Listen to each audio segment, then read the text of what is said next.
Superando o genoma. A capacidade de criar uma realidade imaginada com palavras possibilitou que um grande número de estranhos coopere de maneira eficaz. Mas também fez algo mais. Uma vez que a cooperação humana em grande escala é baseada em mitos, a maneira como as pessoas cooperam pode ser alterada modificando-se os mitos, contando-se histórias diferentes. Nas circunstâncias adequadas, os mitos podem mudar muito depressa. Em 1789, a população francesa, quase da noite para o dia, deixou de acreditar no mito do direito divino dos reis e passou a acreditar no mito da soberania do povo. Em consequência, desde a Revolução Cognitiva, o Homo sapiens tem sido capaz de revisar seu comportamento rapidamente, de acordo com necessidades em constante transformação. Isso abriu uma via expressa de evolução cultural, contornando os engarrafamentos da evolução genética. Acelerando por essa via expressa, o Homo sapiens logo ultrapassou todas as outras espécies humanas em sua capacidade de cooperar. O comportamento de outros animais sociais é determinado em grande medida por seus genes. O DNA não é um autocrata. O comportamento animal também é influenciado por fatores ambientais e por peculiaridades individuais. No entanto, em um ambiente estável, animais da mesma espécie tendem a se comportar de maneira similar. Em geral, mudanças significativas no comportamento social não podem ocorrer sem mutações genéticas.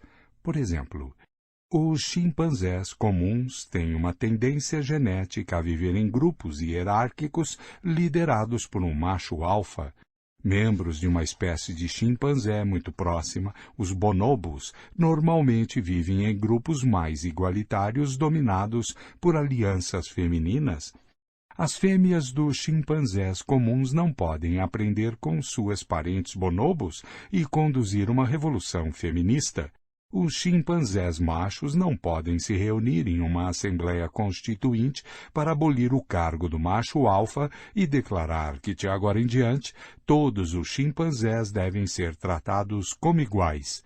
Tais mudanças drásticas de comportamento só ocorreriam se algo mudasse no DNA dos chimpanzés.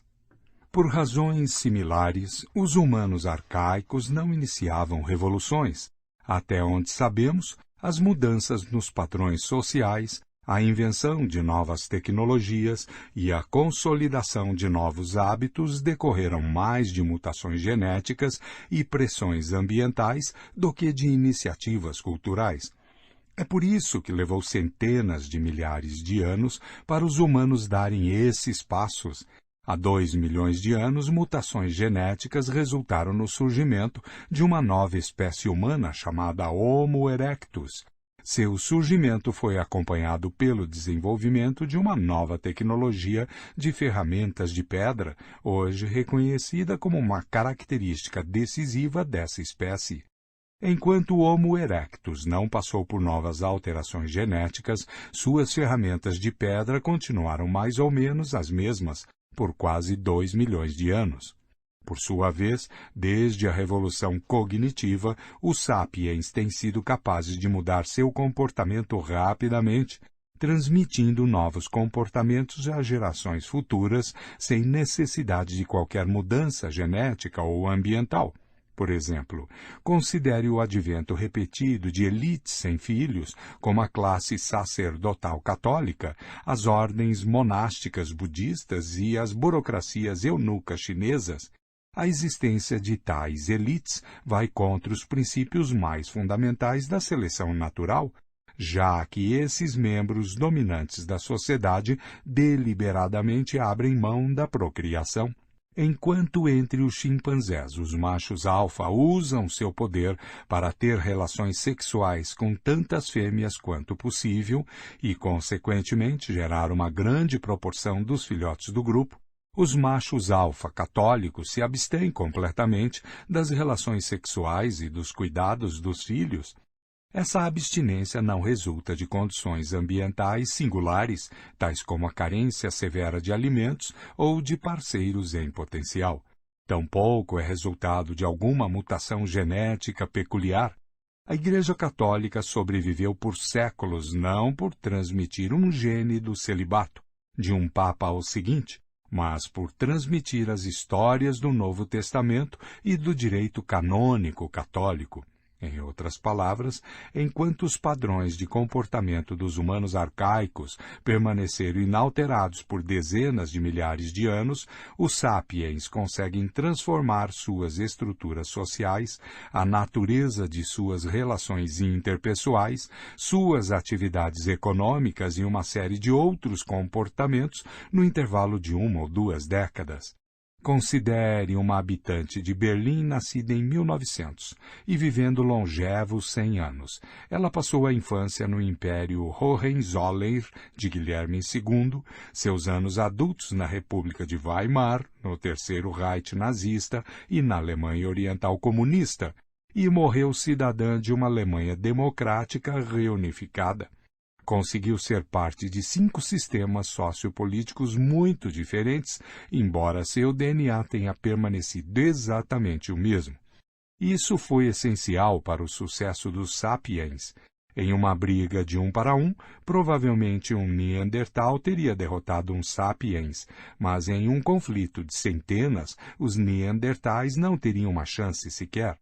Os Neandertais podiam partilhar informações sobre o paradeiro de leões, mas provavelmente não podiam contar e revisar histórias sobre espíritos tribais.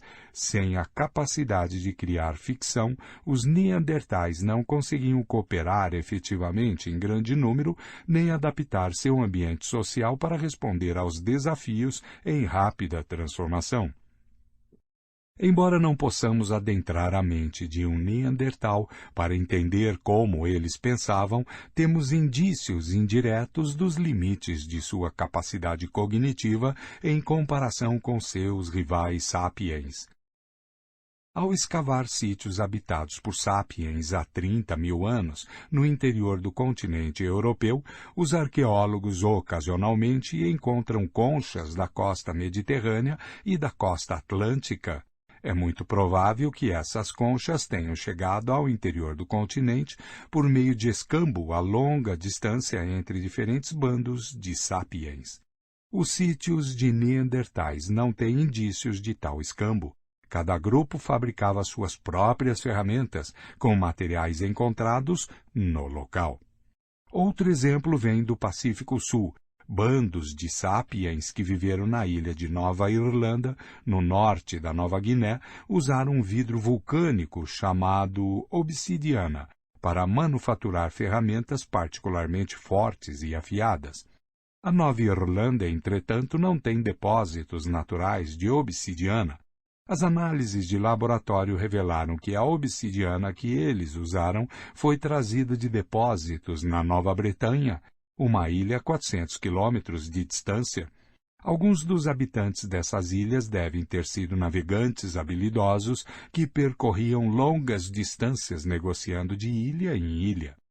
O comércio pode parecer uma atividade muito pragmática, que não requer nenhuma base fictícia, mas o fato é que nenhum outro animal além dos sapiens pratica o comércio, e todas as redes de comércio dos sapiens sobre as quais temos informações detalhadas se baseiam em ficções. O comércio não pode existir sem confiança e é muito difícil confiar em estranhos. A rede de comércio global de nossos dias se baseia em nossa confiança em entidades fictícias tais como o dólar, o Federal Reserve Bank e as marcas registradas das corporações. Quando 2 estranhos em uma sociedade tribal querem fazer comércio, eles geralmente constroem confiança mútua recorrendo a um deus ancestral, mítico ou animal totêmico em comum. Se sapiens arcaicos que acreditavam em tais ficções trocaram conchas e obsidianas, é razoável pensar que também podem ter trocado informações, criando assim redes de conhecimento muito mais amplas e mais densas do que a que serviu aos neandertais e a outros humanos arcaicos. As técnicas de caça são outro exemplo dessas diferenças. Os neandertais geralmente caçavam sozinhos ou em pequenos grupos. Os sapiens, por outro lado, desenvolveram técnicas que se apoiavam na cooperação entre dezenas de indivíduos e talvez até mesmo entre bandos diferentes. Um método particularmente eficaz era cercar um rebanho inteiro de animais, como cavalos selvagens, e então acossá-los em um desfiladeiro, onde era fácil abatê-los em massa. Se tudo saísse de acordo com o plano, os bandos podiam obter toneladas de carne, gordura e pele animal em uma única tarde de esforço coletivo e consumir essas riquezas numa grande festividade, ou secá-las e congelá-las para uso posterior. Os arqueólogos descobriram sítios em que rebanhos inteiros eram abatidos anualmente dessa maneira. Há inclusive sítios onde se ergueram cercas e obstáculos a fim de criar armadilhas artificiais e abatedouros. Podemos presumir que os neandertais não ficaram felizes ao ver seus campos de caça tradicionais transformados em abatedouros controlados pelos sapiens. No entanto, se a violência rompeu entre as duas espécies, os neandertais não se saíram muito melhor do que os cavalos selvagens. 50 neandertais cooperando em padrões tradicionais e estáticos não eram páreo para 5 centenas de sapiens versáteis e inovadores, e mesmo que os sapiens perdessem o primeiro round, logo eram capazes de inventar novos estratagemas que lhes possibilitariam vencer o segundo. O que aconteceu na Revolução Cognitiva? Nova habilidade, capacidade de transmitir maiores quantidades de informação sobre o mundo à volta dos Homo sapiens. Benefícios, planejamento e realização de ações complexas, como evitar leões e caçar bisões. Nova habilidade, capacidade de transmitir grandes quantidades de informação sobre as relações sociais dos sapiens. Benefícios, grupos maiores e mais coesos, chegando a 150 indivíduos. Nova habilidade, capacidade de transmitir grandes quantidades de informação sobre coisas que não existem de fato, tais como espíritos tribais, nações, companhias de responsabilidade limitada e direitos humanos. Benefícios: A. Cooperação entre números muito grandes de estranhos. B. Rápida inovação do comportamento social. História e biologia. A imensa diversidade de realidades imaginadas que os sapiens inventaram e a diversidade resultante de padrões de comportamento são os principais componentes do que chamamos culturas. Desde que apareceram, as culturas nunca cessaram de se transformar e se desenvolver, e essas alterações irrefreáveis são o que denominamos história. A revolução cognitiva é, portanto, o ponto em que a história declarou independência da biologia. Até a revolução cognitiva, os feitos de todas as espécies humanas pertenciam ao reino da biologia, ou, se quisermos, da pré-história. Eu tendo a evitar o termo pré-história, pois sugere erroneamente que até mesmo antes da revolução cognitiva, os humanos constituíam uma categoria própria. A partir da revolução cognitiva, as narrativas históricas substituem as narrativas biológicas como nosso principal meio de explicar o desenvolvimento do Homo sapiens. Para entender a ascensão do cristianismo ou a Revolução Francesa, não basta compreender a interação entre genes, hormônios e organismos, é necessário também levar em consideração a interação entre ideias, imagens e fantasias. Isso não significa que o Homo sapiens e a cultura humana tenham se tornado isentos de leis biológicas. Ainda somos animais e nossas capacidades físicas, emocionais e cognitivas continuam sendo moldadas por nosso DNA.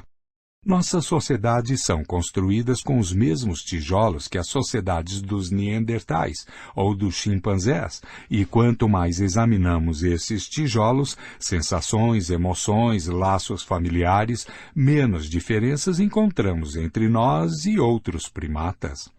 No entanto, é um erro procurar as diferenças no nível do indivíduo ou da família. Nas comparações entre indivíduos, ou mesmo entre grupos de 10, somos embaraçosamente similares aos chimpanzés. As diferenças significativas só começam a aparecer quando ultrapassamos o limite de 150 indivíduos e quando chegamos a 1.000 ou 2.000 indivíduos. As diferenças são assombrosas.